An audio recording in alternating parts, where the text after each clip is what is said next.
नमस्कार, मी आपल्यासह पूजा आणि आपण पाहत आहात लोकवाहिनी मीडियामध्ये महाराष्ट्र टॉप 10 बुलेटिन्स। तर घेऊया आढावा महाराष्ट्रातील काही खास घडामोडींचा।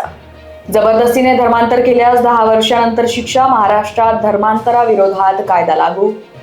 उद्धव ठाकरे गटाच्या आमदारासह काँग्रेसच्या खासदारांच्या एपीए विरोधात FIR, 5.57 कोटी रुपयांच्या फसवणुकीचा आरोप। गोमांस आढळल्याच्या संशयातून गोंधळ, बजरंग दलाच्या आंदोलनानंतर मटन मार्केटवर कारवाई। शेजाऱ्यांशी संबंध ठेवा, तुमचे भविष्य उज्ज्वल होईल, असा महिलेच्या आवाजात 60 वर्षीय शेजाऱ्याचा फोन। देव शक्तीची आमिष दाखवत कट रचला।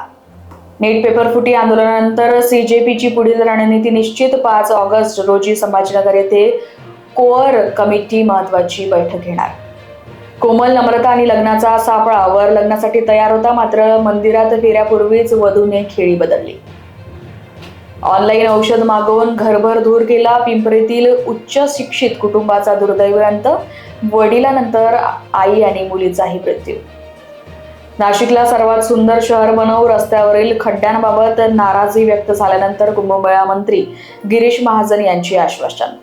माझा पुतण्या आज ना उद्या भारताचा पंतप्रधान होईल, देवेंद्र फडणवीस यांच्या काकांचे मोठे वक्तव्य। देवेंद्र फडणवीस यांची महाराष्ट्राला गरज आहे, त्यांना दिल्लीत पाठवण्याची एवढी घाई का, असा सवाल प्रवीण दरेकर यांनी उपस्थित केला। तुर्तास महाराष्ट्र टॉप 10 बुलेटिन्स मध्ये थांबूया इथेच। अशाच नवनवीन घडामोडीसाठी बघत रहा लोकवाहिनी मीडिया। धन्यवाद।